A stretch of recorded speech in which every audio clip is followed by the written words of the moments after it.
Hey folks, and welcome to the second part of my Division 2 Beginner's Guide series, where I'm going to be covering everything you need to know as a new agent. In this video, I'll be talking about loot, gear, and weapons, so let's jump into it.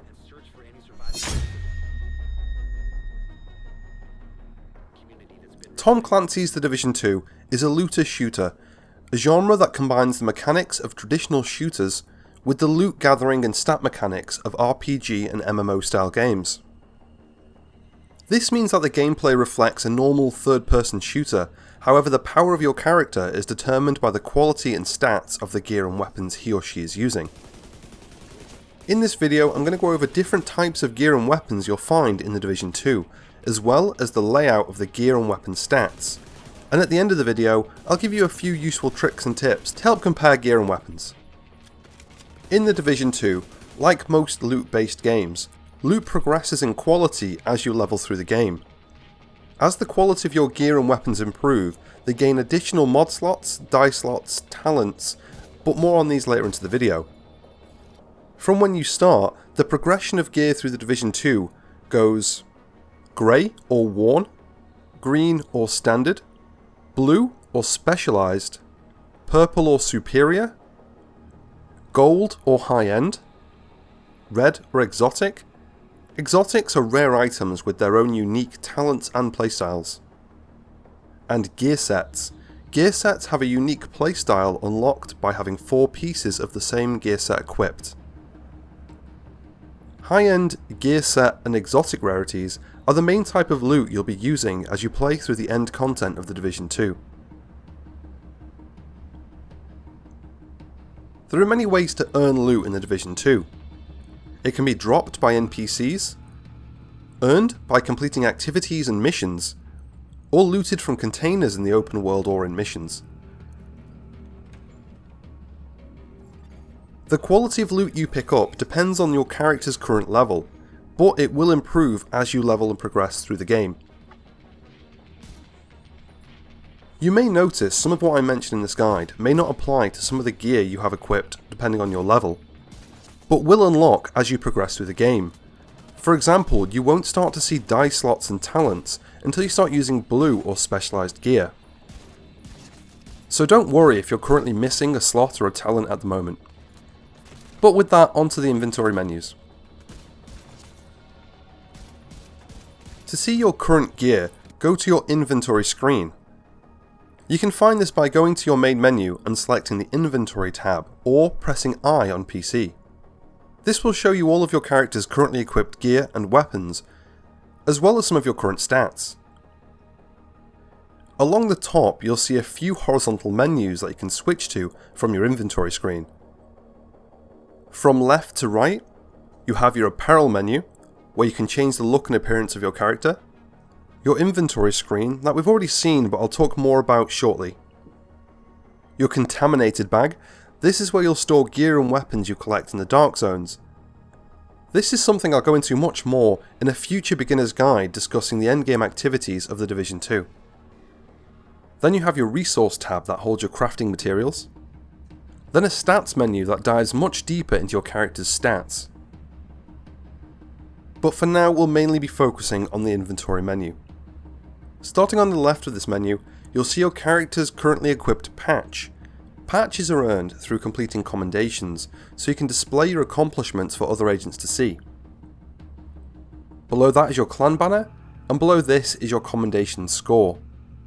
Every commendation you complete has a value, and your commendation score is the total value of all your completed commendations so far. To the right of these is some information about your character, such as name, level, and stat distribution, your primary weapon attributes, and your current armour, health and skill tier. And to the right of this you'll see a grid representing your current gear and weapons. Your top bar is your weapons, with your primary on the left, secondary in the centre and sidearm on the right. When we open our primary weapon, it will show us all the non-sidearm weapons in our inventory. All weapons have the same layout for their attribute sheet. At the top you'll see the weapon's name, with its quality just below, and below that is the weapon type. In The Division 2, there are 6 weapon types you can equip as your primary or secondary weapon. Rifles, which are single-shot weapons that work best at mid to long range. Assault rifles, fully automatic rifles best used at medium range.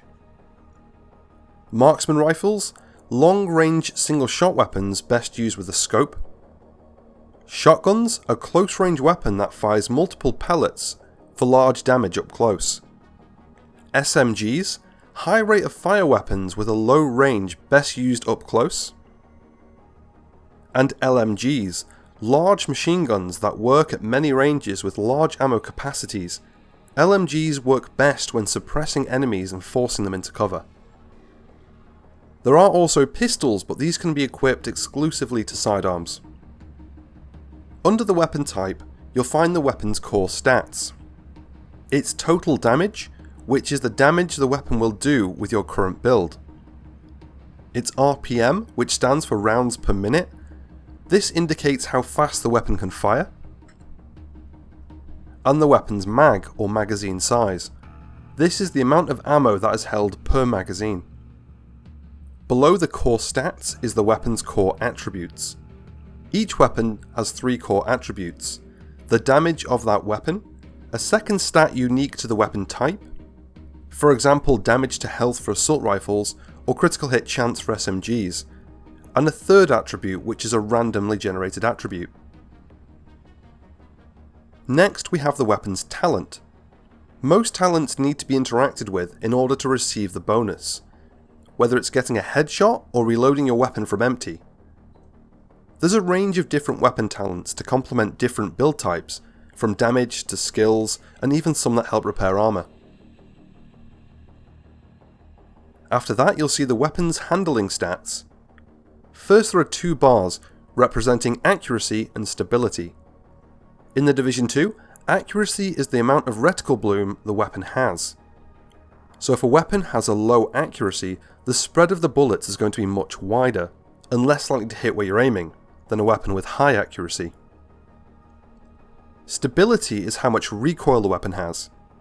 So firing a weapon with low stability means you'll have to work much harder to keep it in control and on target, compared to a weapon with high stability.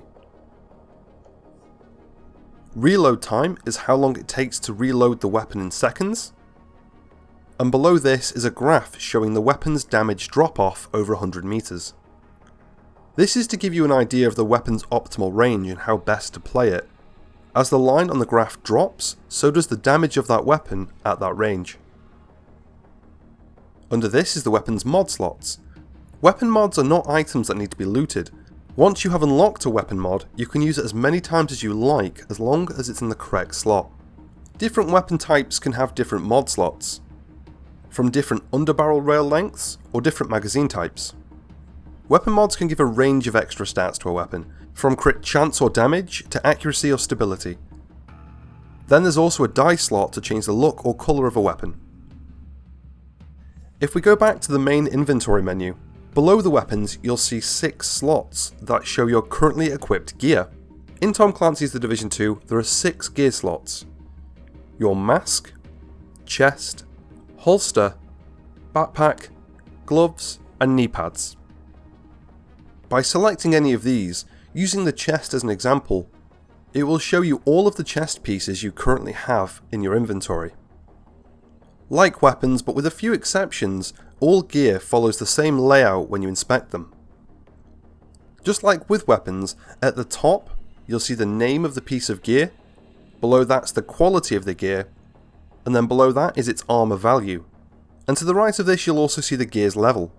Below this there's a box titled Brand Set. From the standard quality gear drops, every non-gear set piece of gear will belong to a brand.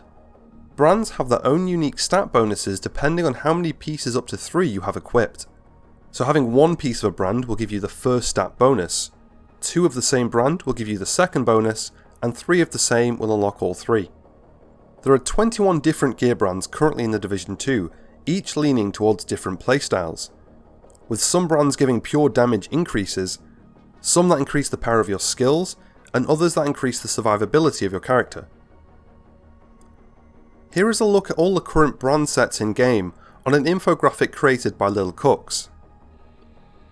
If you'd like to take a closer look, save or download it, I'll leave a link to Cooks' Flickr page in the description below, where you can also find other Division 2 infographics. Moving on from the brands, under that you'll find the gear piece's core attribute. There are 3 core attributes: weapon damage, armour and skill tier. Weapon damage is an all-round increase to your weapon damage. Armour stacks into your character's armour, and skill tier increases the overall effectiveness of your skills. Each piece of gear can only have one of these 3 core attributes. This is a simple but effective way of stopping agents from being all-round too powerful, and not doing the maximum amount of damage while being incredibly tanky at the same time. You can either lean all the way into one core attribute and play a specific role in a team, for example all damage to play DPS, or all into skill tier to play more of a healer or skill role. Or you can play jack of all trades, master of none, and spread out your core attributes between all 3. Each piece of gear has 1 core attribute, meaning you have 6 in total. Most brands will drop with a specific core attribute fixed. For example, Providence will always drop with a damage core attribute, whereas Gilligard will always drop with an armor core attribute. However, you can change these through recalibration. More on that in a future guide. Below the core attribute, you'll find the minor attributes. These are completely random, but just like core attributes, lean into different roles in a more specific way. For example, instead of all weapon damage, a minor attribute can increase things like headshot damage or critical hit damage. Another way you can add additional stats to a piece of gear is through mod slots.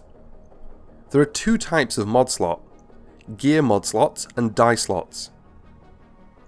Starting with gear mod slots, unlike weapon mods, gear mods are items that need to be looted just like weapons or gear.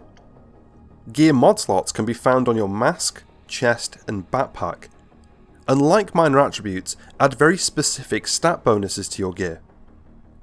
If you're watching this guide during TU 10.1, each brand has a specific type of mod slot, so they'll either be red for damage, yellow for skill, or blue for survivability. However, if you're watching this guide after the release of TU 11, all mod slots will be generic, meaning you can put any type of mod into any mod slot. Die slots are purely cosmetic and change the colour or pattern of your gear. Next we have the talents. The first thing you need to know about geared talents is that you can only find them on your chest and on your backpack, which means every build will have 2 talents at a time. Talents are bonuses that you usually have to do something to take advantage of. Just like the attributes, there are talents that lean into different playstyles, whether you want more damage, skill or survivability focused talents. And just like with the brand sets, Cooks has made a few infographics for the chest and backpack talents you can currently see on screen now. You'll also find those on a Flickr page below.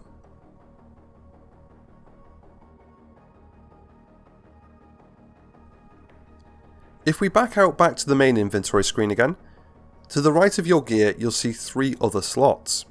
At the top with the logo of the chest piece is somewhere you can see all of your gear currently in your inventory instead of seeing it by category such as mask or chest only. Under that is your cache slot. This is somewhere caches rewarded will be stored waiting for you to open. And below that is your mod inventory, where you'll find all of your gear and skill mods you loot. And finally at the bottom you'll see your skill slots. Skills are something I'm going to be covering much more in depth in the next part of this beginner's guide. But for now all you need to know is this is where you can see your 2 currently equipped skills, as well as your grenade type to the right. While you level through the game you'll only have 1 type of grenade, the concussion grenade, but when you reach endgame more will become available. So that's everything you need to know to understand loot, gear and weapons in the Division 2.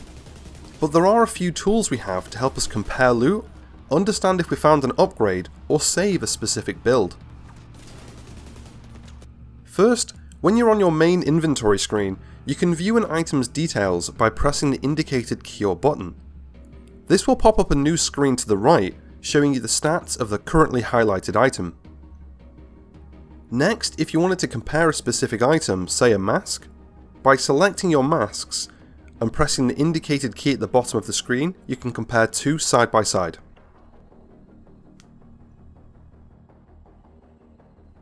If you put together a build and you're really enjoying using it, you can save and name it in the loadout screen. At the main inventory menu, press the indicated key or button at the bottom of the screen for loadouts. Here you can save up to 12 loadouts, name them and give them an icon. Then you can change your build around, try out something new, and re-equip your favourite build later on. When you inspect a piece of loot that's dropped, you will notice a green up or red down arrow. These are quick indicators to help you know whether or not the stats on this piece of gear are better or worse than the one you currently have equipped. There's also quite a few useful options you can find in the inventory menus by pressing the options button found at the bottom of the screen. In here, you can change how you see your items from a list to a grid view, how your items are sorted, as well as show the PvP stats and the base damage of a weapon. And that's everything. Hopefully that is everything you need to know about loot, gear and weapons in Tom Clancy's The Division 2. In the next part of this guide, I'll be taking a closer look at skills and their roles in game. I hope you enjoyed the video and found it helpful. If you did, don't forget to hit like and subscribe for future content. Take care and I'll see you in the next one.